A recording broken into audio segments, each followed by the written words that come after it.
दोस्तों, मैं अपने YouTube चैनल सोशल मार्गदर्शन में लगभग 324 से अधिक कहानियां पढ़ चुका हूं। अधिकांश कहानियों ने मेरे दिल को छुआ है।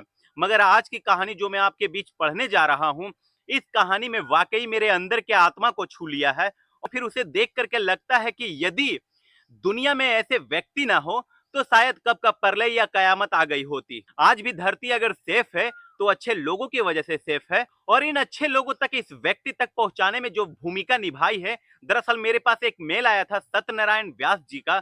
उन्होंने कहा होता है कि आपको बीकानेर की यह कहानी पढ़नी चाहिए, और जब मैं इस कहानी को पढ़ रहा होता हूं तो वाकई मुझे ऐसा लगा होता है कि आज एक अच्छी कहानी के मुझे दर्शन हुए हैं। नमस्कार, आदाब, सत श्री अकाल। मैं मनोज यादव, मेरा अभिवादन स्वीकार करें। आज की जो सच्ची घटना मैं आपको सुनाने जा रहा हूं, यह सच्ची घटना है राजस्थान के बीकानेर की होती है। दरअसल यहाँ का एक थाना होता है बीचबाल, और इसी थाना क्षेत्र का एक गांव में दरअसल 20 मार्च 2016 की सुबह एक सज्जन व्यक्ति जो कि अपने खेतों की तरफ जा रहे होते हैं, और जाते जाते रास्ते में शमशान घाट पड़ता है, और फिर शमशान घाट से एक बच्चे के रोने और चीखने की आवाजें आ रही होती है। उस रोने की और चीखने की आवाजें सुनकर के वह व्यक्ति भी जब उस आवाज के नजदीक पहुंचता है तो उस नजारे को देखने के बाद उसके रोंगटे खड़े हो जाते हैं। वह परेशान हो जाता है। दरअसल पहले तो वह 100 नंबर पर फोन करते हैं, और 100 नंबर के बाद फिर वो संबंधित थाना अध्यक्ष यानी कि धीरेन्द्र सिंह से बातचीत करते हैं, जो इंस्पेक्टर होते हैं इस थाने के। उनसे बताते हैं कि सर, यहाँ पर एक अपराध हुआ है, आपको आ जाना चाहिए। जब तक इंस्पेक्टर वहां पर पहुंचते हैं तो गांव के लगभग 500 से ज्यादा लोगों की भीड़ वहां पर, छोटे बच्चों से लेकर के महिलाएं हो, आदमी हो, या फिर कौन नहीं होता उस गांव का वहां पर। और जैसे जैसे ये खबर आग की तरफ फैलती है तो आसपास के इलाके के लोग भी वहां पर पहुंच जाते हैं। वे मौके पर आकर के देखते हैं कि एक बच्ची होती है जिसकी उम्र लगभग 2 साल के आसपास होती है। वह खून से लथपथ पड़ी हुई होती है। उन्होंने उस बच्ची को अपने कपड़े में लपेटा होता है, और लपेटने के बाद सीधे लेकर के पहुंच जाते हैं हॉस्पिटल में। और हॉस्पिटल में उस बच्ची को उपचार के लिए भर्ती कराते हैं, और डॉक्टर कुछ ही देर में बताता है कि इस बच्ची के साथ गलत हुआ, किसी ने इसके साथ गलत किया है। एक बार नहीं बल्कि ना जाने कितनी बार, कई घंटों तक इसके साथ यही गलत होता रहा है।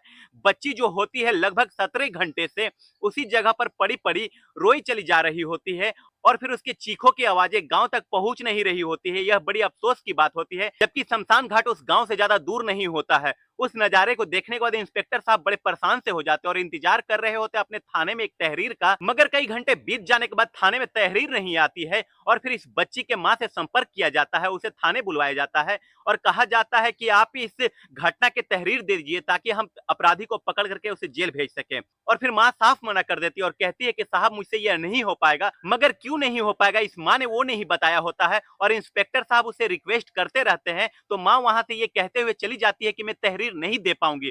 इंस्पेक्टर उसी व्यक्ति को फोन करते हैं जिस व्यक्ति ने पहले सूचना दी होती है, उस सज्जन व्यक्ति को, जो गांव के बड़े जिम्मेदार व्यक्ति माने जाते थे। उनसे कहते हैं कि बाबा, आप तहरीर दे दीजिए ताकि मुकदमा दर्ज करने के बाद अपराधी को जेल भेजा जा सके। मगर वो कहते हैं मैं तहरीर दूंगा, मगर गांव में पूरे भौचाल आ जाएंगे, तहलका मच जाएगा, इसलिए ये काम मुझसे नहीं हो पाएगा। इंस्पेक्टर को बड़ा ही अचंभा होता है, ताजुब होता है यह सब देख करके कि उसकी सगी मां उस बच्चे की तहरीर नहीं दे रही है, गांव का जिम्मेदार व्यक्ति तहरीर नहीं दे रहा। आखिरकार करे तो क्या करे। वह अपनी जीप लेकर के सीधा पहुंच जाते हैं उसी गांव में, और गांव के जिम्मेदार लोगों से कहते हैं कि तहरीर दे दीजिए ताकि इस बच्ची को इंसाफ मिल सके। और फिर इस घर में सिर्फ 3 ही लोग होते हैं, मां होती है, 2 साल की बेटी होती है, और 7 साल का बेटा होता है। इन तीनों के अलावा कोई होता नहीं है। आर्थिक स्थिति से बहुत ज्यादा कमजोर होते हैं, जैसे तैसे करके घर का खर्च चलता है। मगर जब पुलिस की जांच में पता चलता है कि ये ज्यादा कुछ कर नहीं पाएंगे, इसलिए तहरीर देना नहीं चाहते। कई लोगों से रिक्वेस्ट की जाती है, मगर गांव का एक भी व्यक्ति तहरीर देने सामने नहीं आता। जबकि वो जो नजारा होता है, उस बेटी के रोने और चीखने की आवाजें, उसके खून से लथपथ होने की बातें 500 से ज्यादा लोगों ने अपने आंखों से देख चुके होते हैं। छोटे बच्चे भी इस बात के गवाह होते हैं, महिलाएं भी गवाह होती है, बुजुर्ग भी गवाह होते हैं। मगर किसी भी व्यक्ति ने तहरीर देने की हिम्मत नहीं जुटाई, तो मजबूरन इंस्पेक्टर ने खुद अपने आप से तहरीर लिखी होती है, और तहरीर लिखने के बाद सूचना मिलने से लेकर के उसके बलात्कार के पुष्टि होने तक की जितनी भी बातें होती है, वह सब तहरीर में लिख दी जाती है। और तहरीर लिखने के बाद मुकदमा दर्ज कर लिया जाता है, और पुलिस लग जाती है इस मामले की जांच पड़ताल करने में। और फिर मगर जब भी इंस्पेक्टर कुछ भी काम कर रहा है, और फिर उसके सामने वही नजारा होता है उस बच्ची के रोने और चीखने बिलखने की, और फिर उसके खून से सने होने का। इंस्पेक्टर करे तो आखिरकार क्या करे। उसके दिमाग में बस एक ही बात चलने लगती है कि मुझे इस बच्ची को इंसाफ दिलाना है, इसके लिए चाहे मुझे किसी भी हद तक जाना पड़े।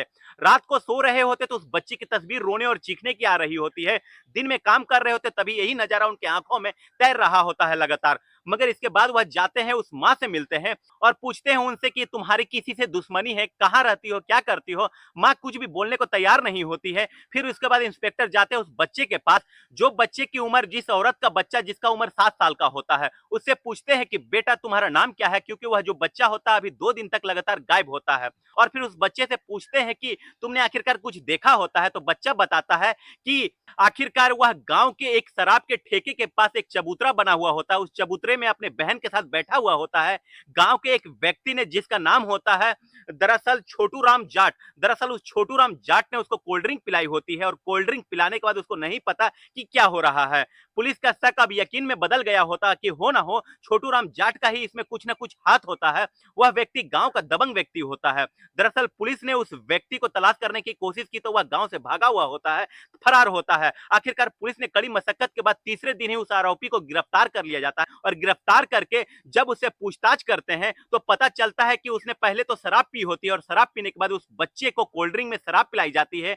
छोटा बच्चा होता है, इसलिए वह ज्यादा देर तक उस कोल्ड ड्रिंक या फिर उस शराब को झेल नहीं पाया और फिर वह नशे में मूर्छित हो जाता है, बेहोश हो जाता है। उसकी बहन वहां पर पड़ी होती है और उस लड़की को ले जाकर के शमशान के पास करीब 4 बजे के आसपास, 19 मार्च के शाम 4 बजे या फिर उसके बाद रात में किसी वक्त 11 बजे 12 बजे के आसपास वहां से वापस आता, उस बच्ची को वहीं पर रोता हुआ छोड़ देता है।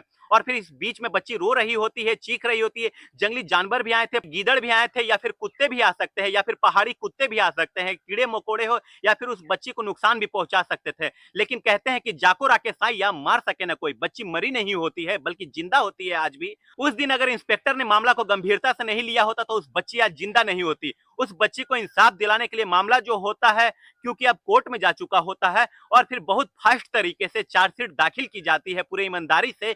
मगर इंस्पेक्टर साहब अचानक से यहां पर से तबादला हो जाता है महज 6 ही महीने के बाद और फिर कोर्ट से लगातार समन जारी होते हैं उस महिला के लिए कि आइए और कोर्ट में आकर के आप गवाही दीजिए, अपने बेटे को लेकर के आइए, कोर्ट में गवाही दीजिए। मगर ना माँ आती है ना बेटा आता है, तारीख पर तारीख पड़ती रहती है, कोर्ट इंतजार करता रहता माँ बेटे का।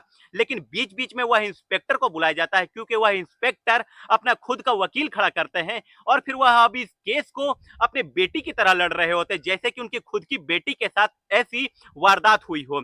क्योंकि अब उसकी मां ने तो साथ देना मना कर दिया है और गांव का कोई भी व्यक्ति उसका साथ देना नहीं चाहता, ना है तहरीर देना चाहता है और ना ही कोई पैरवी करना चाहता है। अब इंस्पेक्टर के लगातार तबादले होने शुरू हो जाते हैं, कभी वो इस थाने में कभी वो उस थाने में, मगर वो अपने पैरवी में पीछे नहीं हट रहे होते हैं। बार बार वो बीकानेर के कोर्ट में आते थे और फिर वकील कर रखा होता है उसको बीच बीच में फीस देते थे और कहते थे कि मजबूती के साथ इस केस को लड़ना है।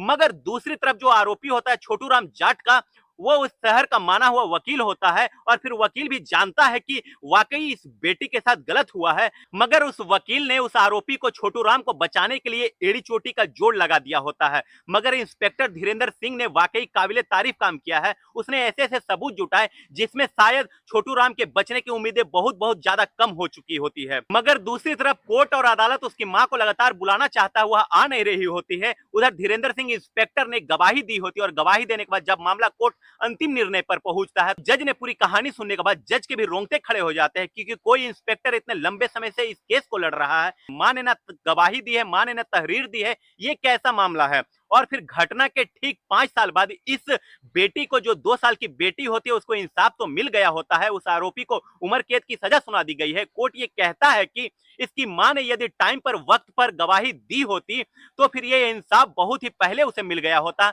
आज उस इंस्पेक्टर की बहुत सराहना हो रही है, बहुत ही तारीफ हो रही है और फिर अगर यह धरती सुरक्षित है तो ऐसे लोगों की वजह से सुरक्षित है।